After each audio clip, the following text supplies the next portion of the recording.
Olá, nós estamos na série Passeando pela Bíblia. Vamos fazer agora uma síntese dos versículos 1 a 5, aqui de Gênesis capítulo 1, que diz assim: No princípio criou Deus os céus e a terra. A terra, porém, estava sem forma e vazia. Havia trevas sobre a face do abismo e o Espírito de Deus pairava sobre as águas. Disse Deus: haja luz, e houve luz. E viu Deus que a luz era boa, e fez separação entre a luz e as trevas. Chamou Deus a luz dia, e as trevas noite. Houve tarde e manhã, o primeiro dia. Então vamos fazer uma recapitulação de tudo que nós já falamos aqui, nesses 5 versículos, passeando pela Bíblia. Essa primeira palavra, no princípio, Bereshit, no hebraico, ela tem a ideia, ela já lança a ideia de início, de começo, mas também de fim.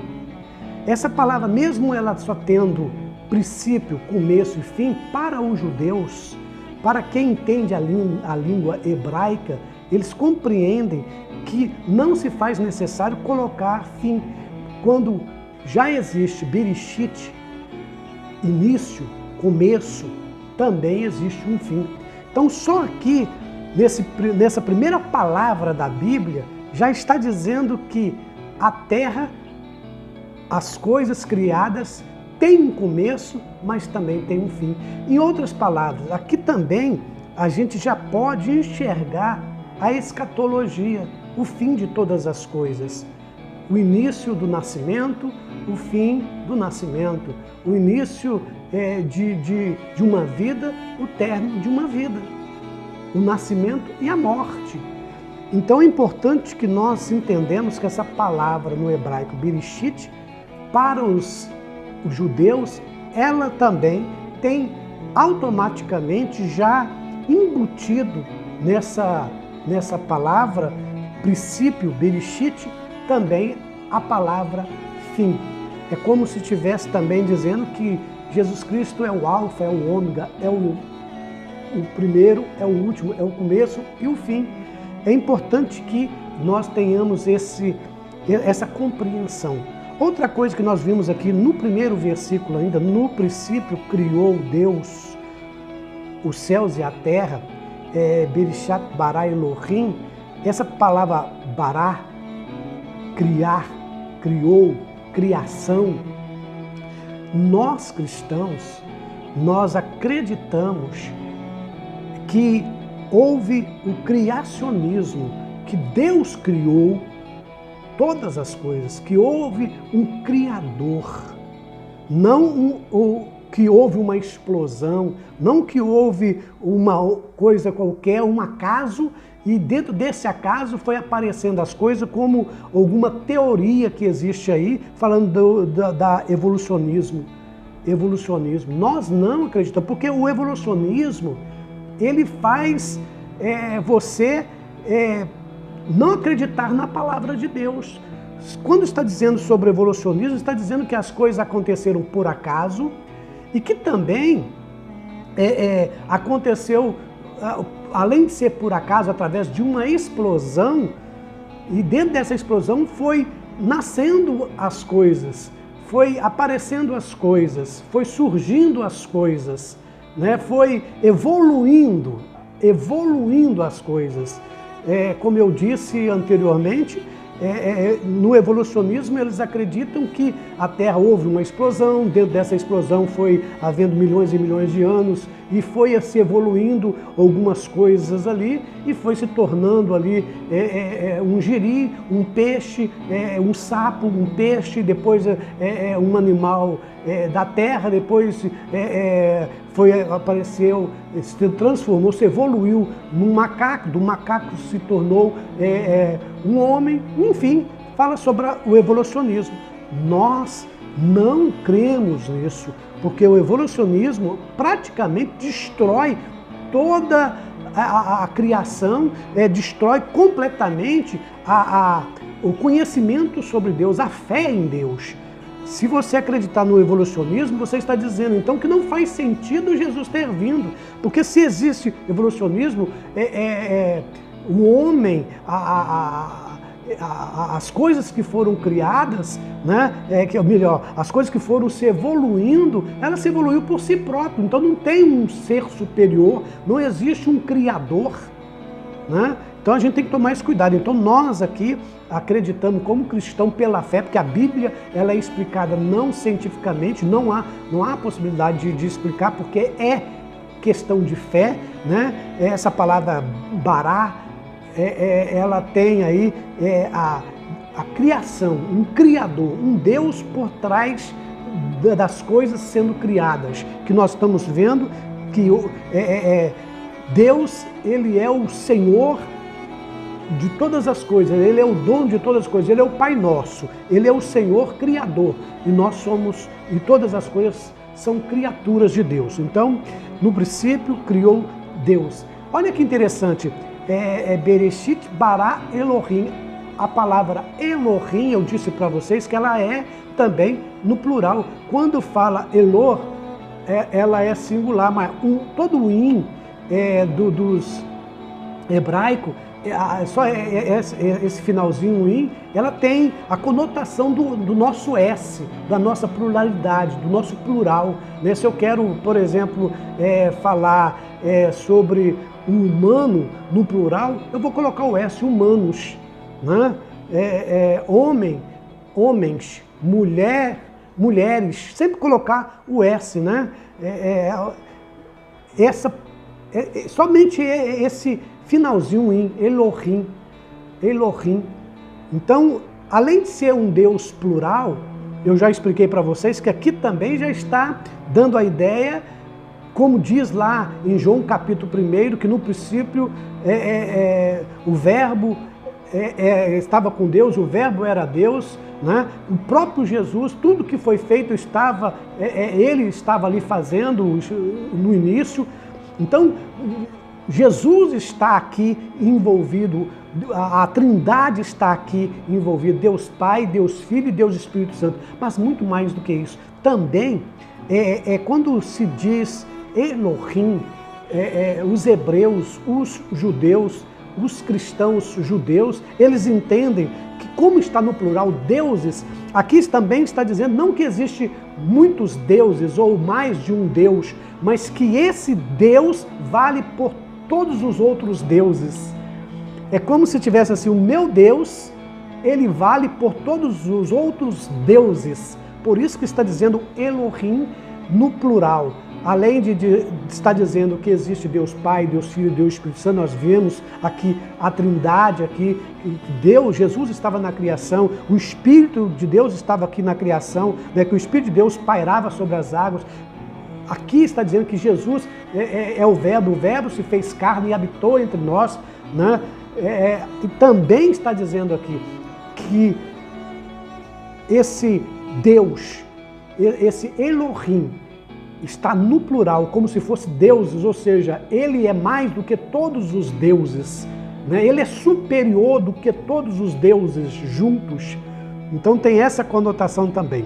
Então, no princípio criou Deus os céus e a terra. Aí nós vimos aqui Deus criando céus e terra, parte espiritual e parte material, matéria e espírito, né? Coisas do alto e coisas da terra, coisas espirituais e coisas materiais, que dá para a gente entender, dentro dessa síntese, que nós somos seres espirituais, mas também somos seres materiais, e que eu preciso também me cuidar, eu preciso da matéria, nós precisamos respeitar a matéria, o material, a carne, vamos dizer assim. Eu preciso respeitar as coisas que existem nesse planeta, eu preciso respeitar e também até mesmo fazer que a minha parte espiritual não seja superior a material, e nem a material superior a espiritual, que haja um equilíbrio, né? Que eu não seja muito espiritual e que eu não seja muito carnal. Eu não posso ser demasiadamente espiritual e nem demasiadamente carnal. Eu tenho que ter o meu termo, eu tenho que ter um equilíbrio. E é isso que está dizendo, que nós fomos feitos da matéria e dentro da matéria eu tenho que me cuidar, eu tenho que zelar das coisas aqui, né? Eu tenho que me alimentar direito, eu tenho que cuidar. Eu tenho que cuidar do meu corpo, eu tenho que cuidar da família, eu tenho que cuidar das coisas. Aqui eu tenho que trabalhar, eu tenho que resolver os problemas que precisam ser resolvidos aqui na Terra, mas também a minha vida é espiritual. Eu também tenho que entender que eu preciso estar buscando Deus, falando com Deus, eu preciso estar amando Deus, eu preciso estar obedecendo a Deus, eu preciso estar conhecendo e prosseguir conhecendo a Deus. Então aqui, esse é o primeiro versículo, essa síntese do primeiro versículo. O segundo versículo fala assim: a terra, porém, estava sem forma e vazia, havia trevas sobre a face do abismo e o Espírito de Deus pairava sobre as águas. Fazendo a recapitulação também desses versículos, nós vamos ver aqui que eu expliquei que os 3 primeiros versículos da criação, os 3 primeiros dias da criação, foram o dia que Deus criou todas as coisas. E os outros 3 últimos versículos, Deus ornamentou a criação. Eu até expliquei para vocês, fiz até uma ilustração assim, muito simples. É como se um homem criou, formou, fez, levantou uma casa, ele construiu uma casa e dentro desta casa agora falta rebocar a casa, falta colocar o piso, falta as partes finais da casa e depois colocar os móveis. Foi isso que Deus fez. Fez a casa, levantou a casa, construiu a casa, mas está faltando agora a parte final, que é rebocar, que é colocar os pisos e colocar as outras coisas que precisam ser colocadas, e depois os móveis para que o homem possa habitar ali. É isso que Deus fez. Então, outra preocupação aqui, que você vai ver que Deus, ele agora preocupa com a terra. Olha aqui, a terra, porém, estava sem forma e vazia. Existem alguns conceitos teológicos, alguns teólogos, que eles dizem que que existe aqui na cabeça de alguns, que o versículo 1 e o versículo 2 tem um período, 2 períodos. Aconteceu 2 coisas. A primeira coisa aconteceu que Deus criou os céus e a terra.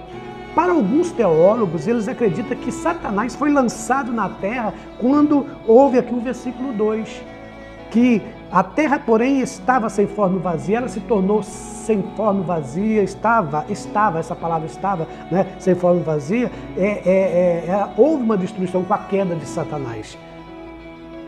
Eu estou dizendo para vocês, não é o meu pensamento, eu não entendo assim, mas alguns teólogos, eles entendem isso, que houve aqui entre o versículo 1 e o versículo 2, tem dois conceitos aqui, tem 2 coisas, a primeira criação e a segunda criação.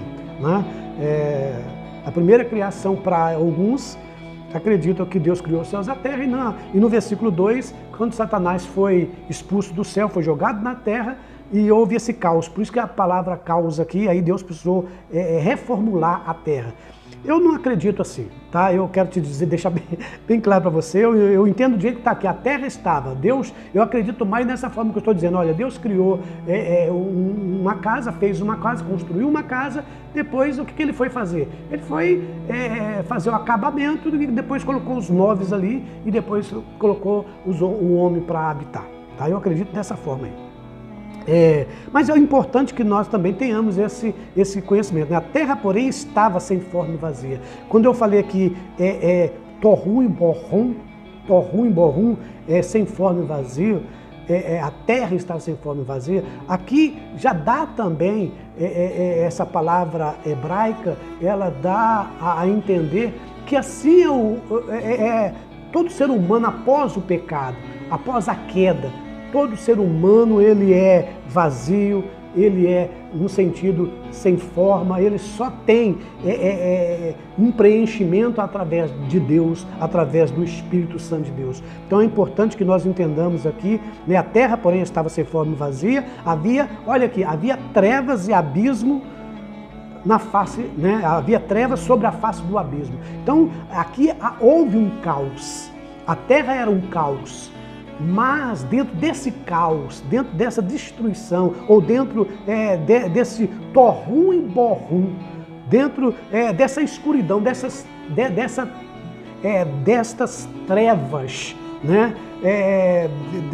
Desse abismo, ainda, mesmo assim, nós vimos aqui a misericórdia, o amor de Deus, porque diz aqui, a face do abismo, e o Espírito de Deus pairava sobre as águas. Olha que interessante, eu expliquei para vocês aqui que o Espírito de Deus pairava sobre as águas, é como se fosse um pássaro pairando sobre as águas, como se estivesse chocando, trazendo vida, né? Trazendo vida.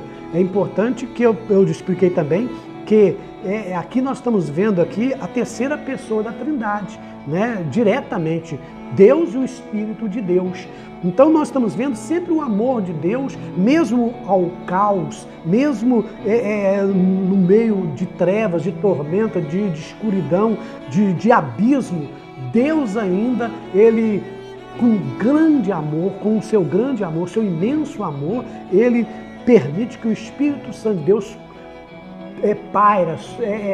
passa a chocar, trazer vida a quem quiser. Porque eu expliquei que a água aqui, né, representa também o Espírito Santo, é um dos símbolos do Espírito Santo, mas também que quer dizer sobre vida. Não que a água tenha vida, mas que a água tem a possibilidade de trazer vida, né? Sem água, nós sabemos hoje que se não existisse água, a gente não teria como viver hoje, né? A gente não teria nada, né? Mas existe água e existe vida.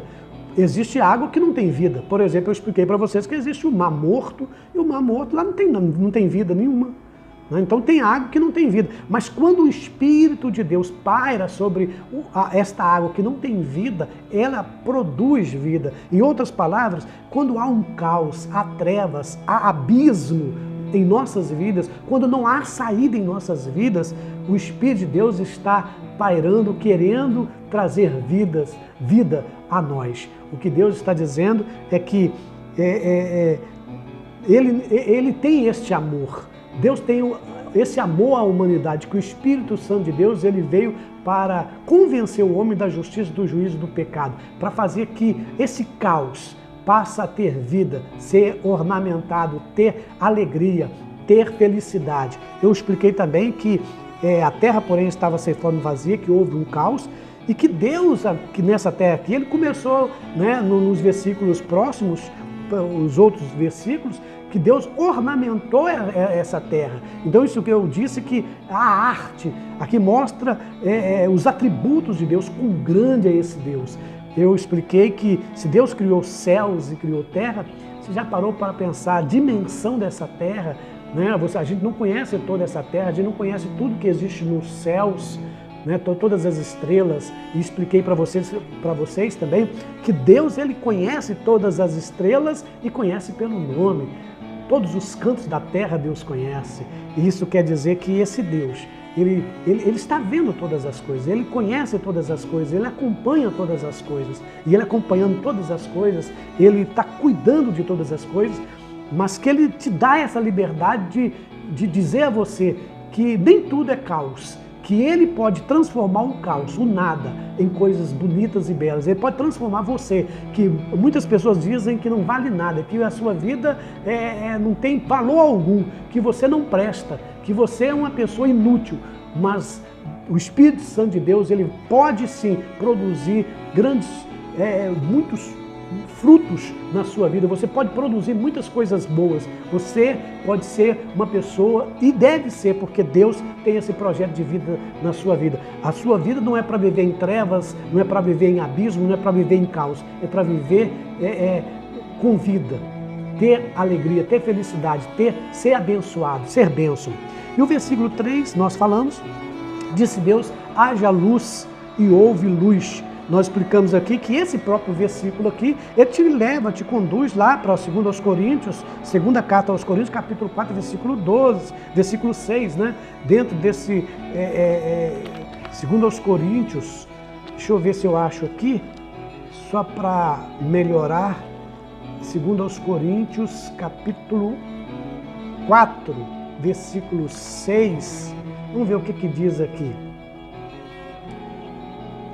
Eita, aqui, ó. Eu deveria ter marcado, mas infelizmente eu não pensei nisso agora, né? Aqui, ó, 4, 6.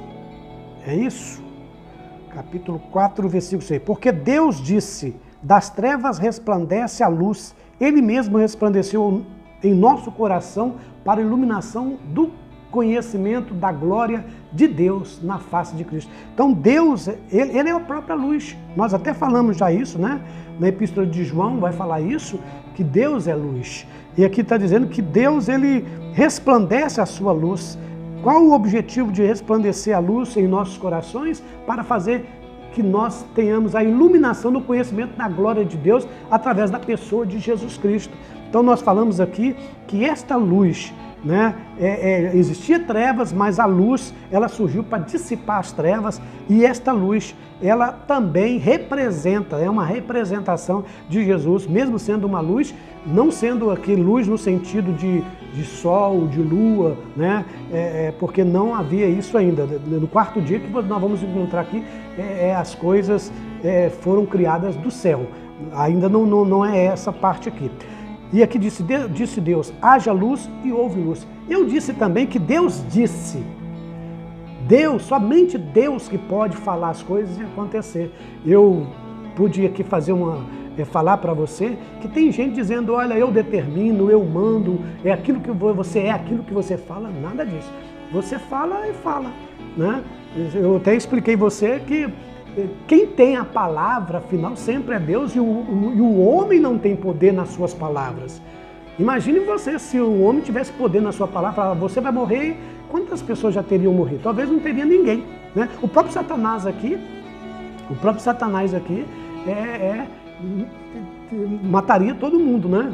A humanidade de um modo geral, e os homens mesmo matariam uns aos outros. Eu expliquei quantas mães indesejáveis de ter filhos, né, ficou grávida e disse assim, eu não queria esse filho, eu não quero esse filho, tomara que morra. Ou o próprio pessoa, né, briga com o outro e fala, eu quero que você vá para o inferno, eu quero que você morra, eu quero que as coisas acabem na sua vida, que você seja um imprestável, etc, etc. Imagine se isso pegasse, né? Então não é bem assim, eu já expliquei, fiz um vídeo falando sobre isso, e disse Deus, somente Deus é que tem o poder da palavra, Ele que é o Criador, nós não. Pelo contrário, nós até falamos muitas besteiras, infelizmente. Nós falamos e praticamos e fazemos muitas besteiras, né? Então a gente tem que tomar cuidado com isso, porque esse negócio, você tem poder na sua palavra, a sua palavra tem poder, você é aquilo que você diz. Não, nada disso, né? Não vai nessa. Quem tem a palavra é só Deus. Deus é o Todo-Poderoso. São um dos atributos de Deus, o Deus poderoso, todo-poderoso, né? Então, disse Deus, haja luz e houve luz, versículo 4, e viu Deus que a luz era boa e fez separação entre a luz e as trevas. Chamou Deus a luz dia e as trevas noite. Houve tarde e manhã, primeiro dia. Eu expliquei aqui, e nós vimos aqui, Deus dizendo que Ele quer fazer isso, né? Ele quer trazer luz, Ele quer trazer vida, Ele quer produzir vida, porque luz produz vida, dissipa trevas. Deus quer tirar as trevas, Deus quer dissipar as trevas. Jesus veio para isso, né? Jesus veio para nos iluminar. A Bíblia diz iluminar nossa mente, nosso entendimento. Nós devemos ter um culto racional, um culto de compreensão, de iluminação, né? Sabendo o que está fazendo, não eu senti.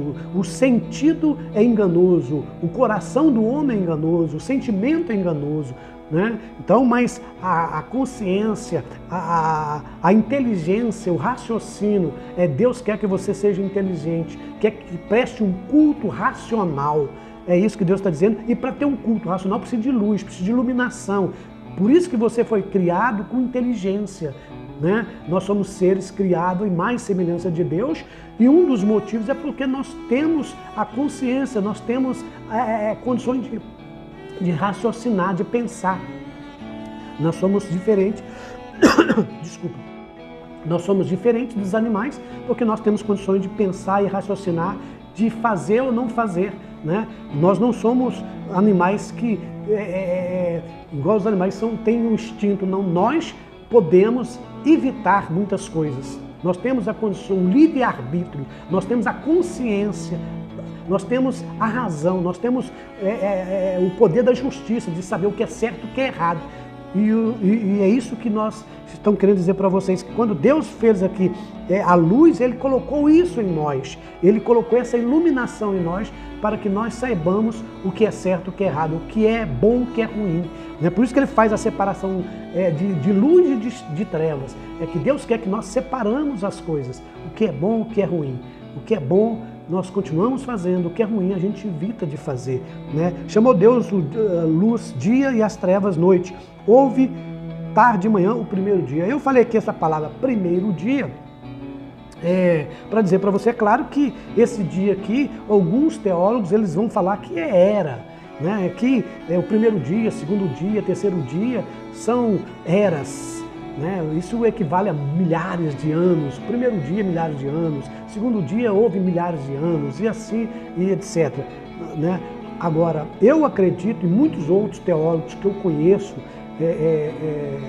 que tem um conceito muito grande, também acredita que esse primeiro dia, ou o dia que se fala aqui, né? Não esse primeiro dia, mas o dia em si, o primeiro dia, o segundo, o terceiro, o sexto dia, o sétimo dia, refere-se a 24 horas. Né? Não eras, não um tempo prolongado. Por quê? Primeiro porque é o seguinte, imagine você, Deus criar uma árvore e ela ficar eras para depois começar a produzir.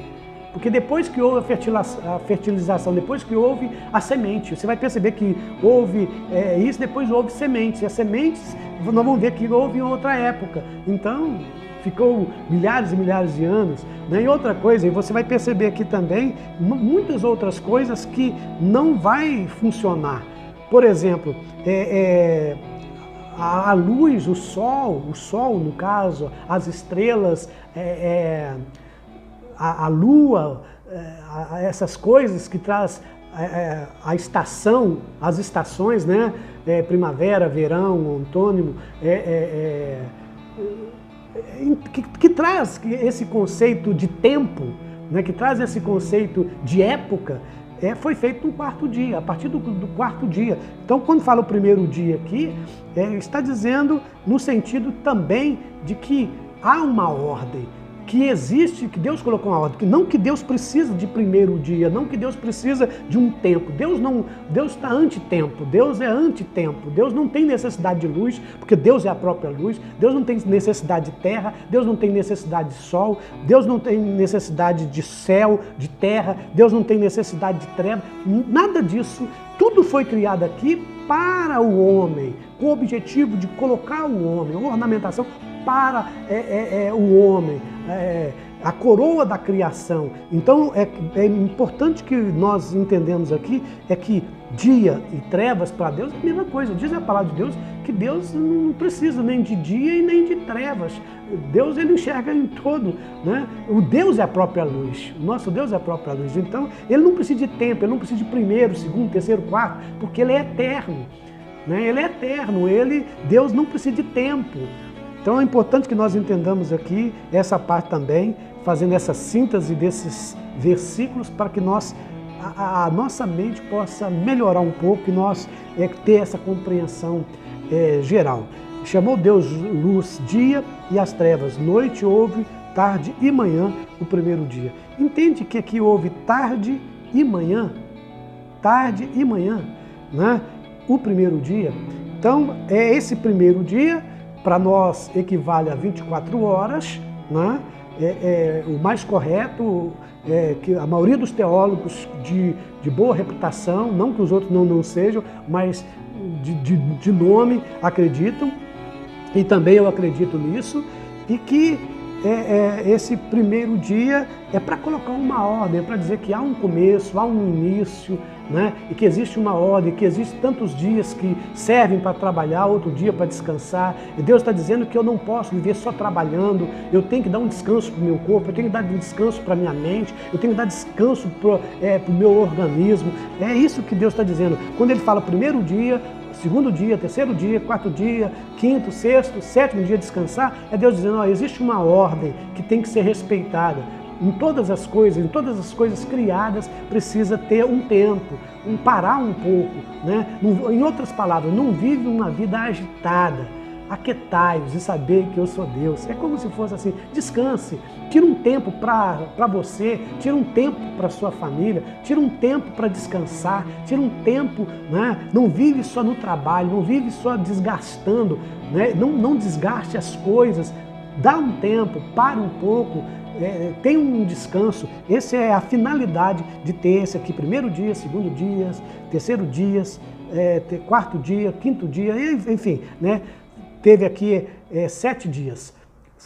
Do primeiro ao terceiro dia, Deus criou todas as coisas. Do terceiro ao sexto dia, Deus ornamentou. No sétimo dia, Deus descansou. Não que ele necessitava descansar, mas para dar essa ordem para nós, que nós, a natureza, as coisas criadas, precisa ter essa ordem, ter esse descanso. Então fica aqui essa recapitulação, fica aqui essa síntese de tudo, que nós possamos cada dia mais estar aprendendo nesse novo tema, passeando pela Bíblia. Que Deus te abençoe e até a próxima.